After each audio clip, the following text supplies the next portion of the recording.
Inilah kisah Kenshin dan Kaori, kisah pemuda kaya yang menyamar jadi cleaning service. Versi Kaori TV, episode 608. Iwan yang tak sengaja mengirim foto ke Rena. Si Rena itu melihatnya, sebuah toko perhiasan yang tak asing lagi baginya. Si Rena langsung membalasnya dengan menulis pesan, "Ada apa ya Mas Iwan? Kok mengirim foto ini ke aku?" Iwan pun langsung menerimanya, buru-buru menjawabnya. "Oh maaf Mbak Rena, aku salah kirim tadi. Maunya aku berikan ke Ririn, tapi tak sengaja terbagikan ke nomor mbaknya. Ini soalnya aku lagi pesan cincin untuk persiapan pernikahanku nanti, dan ini pun ditemani Kenshin membeli di tempat perhiasan." Si Rena pun dengan cepat menjawabnya. Langsung merespon dengan berkata, "Oh beneran ya itu. Aku suka nih mendengarnya. Selamat ya Mas Iwan.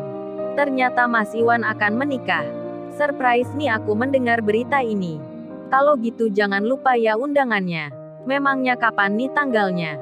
Iwan menjawabnya, "Terima kasih Mbak Rena." Dan Iwan menyebut harinya, serta pula waktunya. Setelah percakapan pesan itu, Rena tak bertanya lagi tentang hal yang lainnya, apalagi menyebut nama Kenshin.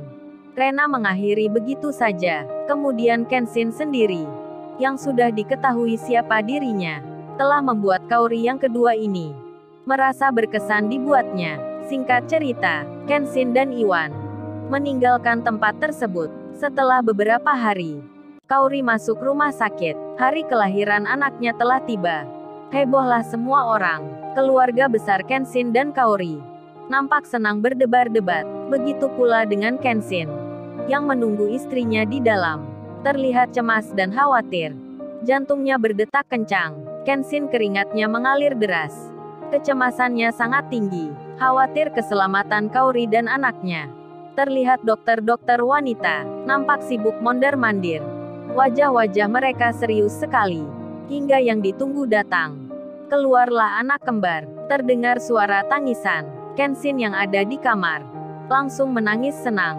Hatinya bahagia, akhirnya punya anak dari Kaori. Orang-orang di luar pun sama, langsung mendapat kabar bahagia. Karena dokter baru saja bilang, selamat untuk Mbak Kaorinya. Selamat karena dianugerahi 2 anak sekaligus. Kami kira anak kembar. Ternyata laki dan perempuan. Mendengar kabar itu, bos besar dan mamanya Kenshin sangat tergirang jadinya. Begitu pula Pak Henry dan mamanya Kaori. Langsung menangis dibuatnya. Mereka berpelukan. Pak Henry berkata, "Oh ya Mama, akhirnya kita punya cucu. Ada 2 pula. Laki-laki dan perempuan." Mamanya Kaori menjawabnya, "Aduh Papa Mama sudah nggak sabar. Ingin masuk menggendongnya." Demikian pula bos besar beserta mamanya Kenshin serta adiknya Nita. Mereka sangat bahagia sekali. Wajah-wajah ceria nampak terpancar. Begitu pula orang-orang penting lainnya. Para pemimpin-pemimpin perusahaan, yang tak lain anak buahnya bos besar, menjadi senang semua. Sedang Kenshin sendiri, yang berada di sampingnya Kaori, melihat anaknya, yang masih digendong dokter, berjenis laki-laki dan perempuan. Senanglah Kenshin melihatnya, dan berkata pada Kaori, "Kaori, ternyata anak kita bukan kembar, tapi laki-laki dan wanita. Apa kamu suka Kaori?" Kaori tersenyum senang sekali. Kaori ingin melihat anaknya. Dokter pun memberikannya. Kedua anaknya ditaruh di samping kiri dan kanannya. Dokter di situ pun bilang, "Selamat Mas, persalinannya berjalan normal. Padahal tadi kita khawatir akan ada kendala. Selamat, sekarang Masnya sudah jadi ayah.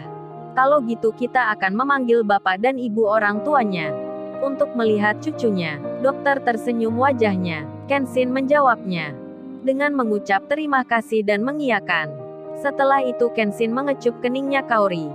Sambil Kenshin bicara, "I love you Kaori," sembari memakaikan kalung perhiasan yang ada namanya itu. Kaori pun sangat senang. Dan anak perempuan digendong oleh Kenshin. Kenshin bilang, "Lihat ini Kaori anak kita. Cantik ya seperti mamanya." Kaori pun menjawabnya, "Kalau anak kita yang ini tampan seperti ayahnya." Waduh bahagia sekali mereka. Tak bisa diungkapkan dengan kata. Tak bisa dilukiskan dengan harta. Kehadiran kedua anak itu membuat Kenshin dan Kaori merasakan hal yang berbeda, hingga bos besar datang dan langsung bilang, "Wah, cucu kita lucunya." Langsung saja bos besar mengambil anak perempuan yang digendong oleh Kenshin. Begitu pula dengan mamanya Kaori, yang tak sabar langsung mengambil bayi di dekat Kaori. Mamanya Kaori itu berkata, "Aduh papa, lihat cucu kita ini. Tampan sekali pak." Aduh, mamanya Kaori sangat senang sekali. Tak henti-hentinya bicara, menggoda anak yang digendongnya. Para orang tua pun sangat senang. Bahagia mereka tak terkira. Karena baru pertama kalinya, punya 2 orang cucu secara langsung. Sampai-sampai bos besar bilang, "Oh ya Pak Michael, katakan pada semua perusahaan. Besok harus libur kerja, karena Kenshin punya anak. Dan untuk semua orang yang saat ini lagi berobat di rumah sakit ini, saya akan menanggung biayanya. Pasien-pasien di sini akan kita urus semua." Pak Michael pun mengiyakan, dan pihak rumah sakit diberi kabar. Terkaget kepala rumah sakitnya, ada orang yang menanggung biaya sebesar ini. Karena terlalu senang ayahnya Kenshin, langsung memutuskan begitu. Semua orang di situ pun juga sama, dibuat kaget dengan perintahnya bos besar. Termasuk Kenshin yang melihat ayahnya senang. Mamanya Kenshin pun sama, menggendong cucunya, dan malam itu begitu bahagia sekali. Kemudian Iwan yang belum tertidur, tepat di jam 1 dini hari, mendapat kabar dari Ririn. Ririn pun sama belum tidur juga. Ririn yang membuka handphonenya, membaca informasi di grup WhatsApp perusahaan. Kalau bos besar malam ini punya cucu, laki-laki dan perempuan. Iwan pun langsung diberitahu tentang hal itu.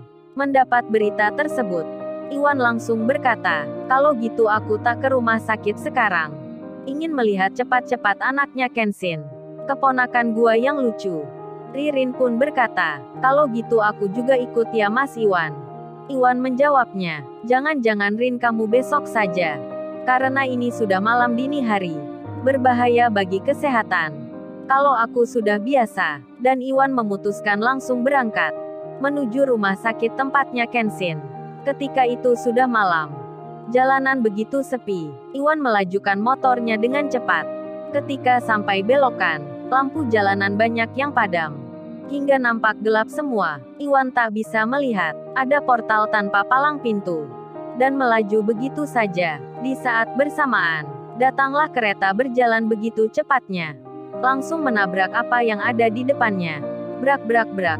Brak-brak-brak. Hingga keluar api dari keduanya. Dan orang-orang di sekitar itu langsung berdatangan untuk memberikan pertolongan. Para penumpang kereta turun satu persatu. Terlihat banyak yang selamat, namun tidak demikian dengan yang ditabrak itu. Nampak oleh para warga sekitar, sudah meninggal seketika. Bahkan dompetnya terpental, langsung diambil oleh seseorang. Kemudian terbaca namanya, bernama Iwan. Aparat polisi pun datang. Begitu pula dengan para wartawan. Mereka mencari berita tentang kejadian yang baru saja. Para warga pun bercerita. Yang meninggal bernama Iwan, sopir truk dari Tegal, yang lagi mengirim gula. Sedang Kenshin yang di rumah sakit. Jadi terkaget sekali. Tiba-tiba ada Iwan di sini. Kenshin bertanya, "Wan, lu kok datang malam-malam begini?" Iwan menjawabnya, "Gimana gua bisa tidur bro? Kalau lu punya anak, gua kan pingin merasakan kabar bahagianya juga. Jadi baik pagi siang malam gua akan datang untuk mengucapkan selamat, dan tentu melihat keponakan gua." Iwan pun diberi kesempatan untuk menggendong anaknya Kenshin. Sedang Ririn yang di rumahnya, melihat berita breaking news di televisi. Ada orang yang meninggal, sopir truk yang ditabrak kereta, bernama sama dengan Iwan. Ririn pun sempat khawatir. Setelah tahu jelasnya, Ririn jadi tenang. Dan kebahagiaan di malam itu adalah sejarah bagi Kenshin dan Kaori. Sejarah pula bagi keluarga besar mereka. Karena kehadiran anak Kenshin, yang telah dinanti, kini sudah ada. Lalu, bagaimana kisah selanjutnya? Subscribe channel ini untuk episode berikutnya. Terima kasih.